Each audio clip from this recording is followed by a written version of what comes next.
નમસ્કાર મિત્રો, option trader Gujarati new learning વિડીયોમાં આપ સૌ મિત્રોનું હાર્દિક સ્વાગત છે. સૌથી પહેલાં અગત્યનું ડિસ્ક્લેમર કે ભાઈ આ વિડીયો માત્ર ને માત્ર એજ્યુકેશન પર્પઝથી છે. આની અંદર કોઈ પણ જાતની કોલ ટિપ્સ આપવામાં આવતી નથી. ઓપ્શન ટ્રેડિંગ એ રિસ્કી છે અને છતાં પણ જો તમારે કરવું હોય તો તમારા ફાઇનાન્શિયલ એડવાઇઝરની સલાહ લઈ અને પછી કરવું, જેથી કરીને તમે તમારા રિસ્કને મેનેજ કરી શકો. ગઈકાલે આપણે ક્લીન એવી ચર્ચા થઈ હતી કે ભાઈ જ્યાં સુધી માર્કેટ 24,398 ની નીચે છે ત્યાં સુધી આ પ્રીમિયમ બ્રેકડાઉન છે. જો આની ઉપર નીકળું તો પછી આ પ્રીમિયમ 24,526 સુધી જઈ શકે અને આનાથી ઉપર નીકળશે તો 24,600 અને 24,651 આ એરિયા સુધી જઈ શકે.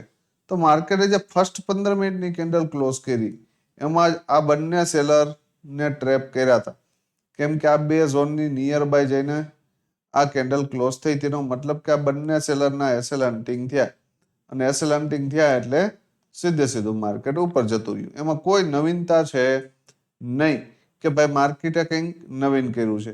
બીજી વસ્તુ, આ એરિયામાં જે મસ્ત મજાની રેન્જ બનાવી છે, તો હવે આ રેન્જની અંદર જો આ નાગિન ડાન્સમાં તમે ફસાવ તો કોઈ બચાવી શકે નહીં. બાકી અહીંયાથી આ જે મુવમેન્ટ છે ને એ પરફેક્ટ કેપ્ચર થાય એવી હતી. પ્રીમિયમ ઉપર નજર નાખીએ એટલે દેખાશે.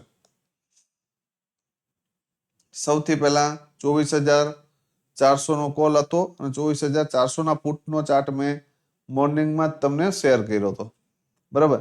હવે જ્યારે 24,400 નો જે પુટ છે એ મેં ચાર્ટ શેર કર્યો ને ત્યારે 25 રૂપિયાની આજુબાજુ ક્યાંય હાલતો હતો, બરાબર. અને મેં સપોર્ટ આપ્યો તો 6.81 રૂપિયા. તમે વિચારો કે અહીંયાથી નીચે 4 ગણો, મતલબ 4 ગણો નીચે આવે ને ત્યારે આપણે એના સામું જોવાનું છે. એ પણ સપોર્ટ લે તો, અથવા તો બ્રેક કરે ને ફરી ઉપર નીકળે તો, પણ એવું કશું થયું નહીં. એની સામે આ પ્રીમિયમ છે એમાં આપણે ક્લીન એવી ચર્ચા થઈ હતી કે ભાઈ 109 ની ઉપર એક 15 મિનિટની કેન્ડલનું ક્લોઝિંગ આવી જાય અને ફરી ડીપ આવે તો આની અંદર એન્ટ્રી કરી શકાય. તો 109 એક્ઝેક્ટ આપણા લેવલ ઉપર ટૂંકમાં પિન બાર કેન્ડલ બનાવી અને અહીંયાથી 170 નો ટાર્ગેટ, મતલબ કે 60 પોઈન્ટ પર ફેક આપ્યા છે, બરાબર. એના પછી આ એરિયામાંથી એક અહીંયા એન્ટ્રી બનતી હતી, બરાબર ને. અહીંયાથી પણ સારામાં સારા પોઈન્ટ આપણે કેપ્ચર કરવા મળ્યા છે. તો મારા મત મુજબ આ એક એન્ટ્રી હતી, બીજી એક આ હતી અને ત્રીજી આ હતી પુટની અંદર. તો 3માંથી કઈ એન્ટ્રી તમે કેપ્ચર કરી છે ખાસ કોમેન્ટમાં જણાવજો. પુટના પ્રીમિયમ તો લોઅર લો હતા, તો લોઅર લો પ્રીમિયમની અંદર ક્યારેક એન્ટ્રી બને નહીં, આ આપ સૌ જાણો છો. તો ક્લીન વસ્તુ છે કે આવા જ માર્કેટની અંદર આપણા જે રિટેલ ભાઈઓ છે એનો હેવી લોસ થાય છે, કેમ કે એને આટલું માર્કેટ ઉપર ગયા પછી એને શું દેખાતું હોય? પુટ જ દેખાતો હોય. પણ એક વસ્તુ યાદ રાખવાની કે જ્યારે માર્કેટની સાથે તમે હાલશો ને, મતલબ કે સેલરની સાથે તમે હાલશો ને, તો ક્યારેય ટ્રેપ થશો નહીં. આ યાદ રાખવું. નિફ્ટીના આવતીકાલના લેવલ જોઈ લો, સ્પોટના, કે ભાઈ આવતીકાલ માટે નિફ્ટીમાં શું થઈ શકે. અપસાઇડ માટેનું લેવલ 24,687. આને બ્રેક થયા પછી 24,850 અને 24,990 આ બંનેના દર્શન થઈ શકે. આ એરિયામાંથી રિજેક્શન આવે અને જો આ ક્લોઝિંગ બીટ કરી દે, બરાબર, તો પછી આ બે ઝોન આવી શકે, યાદ રાખજો, બરાબર. આ સેકન્ડ પોસિબિલિટી. થર્ડ પોસિબિલિટી કે મોર્નિંગમાં જ ગેપ ડાઉન ઓપન થાય, અને એનું રીટેસ્ટ આવે, તો રીટેસ્ટ ઉપરથી એને શું કરી શકાય? તો કે ભાઈ શોર્ટ કરી શકાય, બરાબર. તો જો આ ઝોનની નીચે આવ્યું, કોની?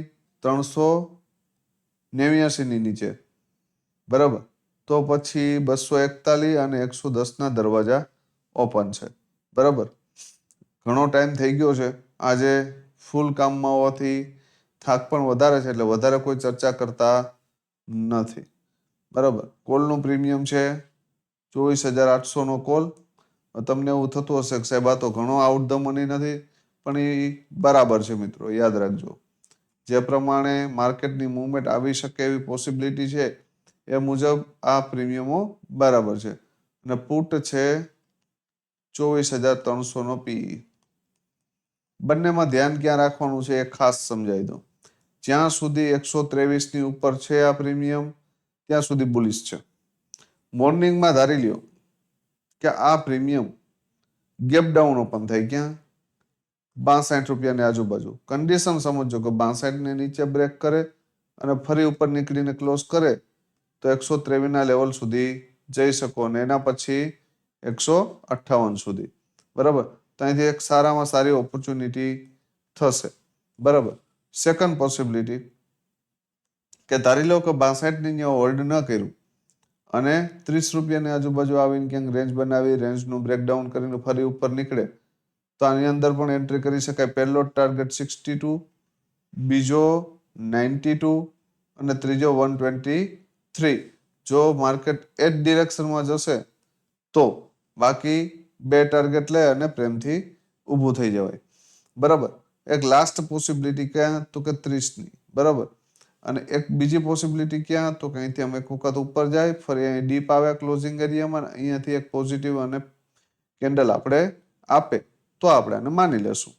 બરાબર. તો આ બે ઓપોર્ચ્યુનિટી છે, આનાથી વિશેષ કંઈ છે નહીં.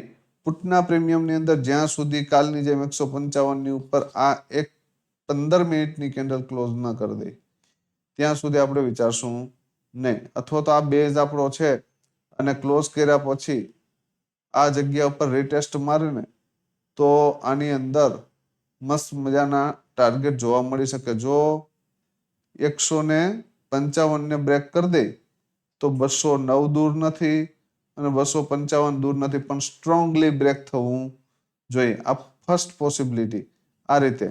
બરાબર. તો અહીંથી બ્લાસ્ટ થશે.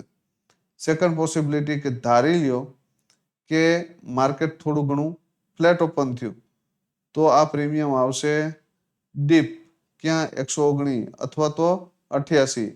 આ નીચેના બે લેવલ ઉપર ક્યાંય પણ સપોર્ટ લેતું દેખાય તો 155 સુધીના ટાર્ગેટ આપી શકે. આ સેકન્ડ પોસિબિલિટી.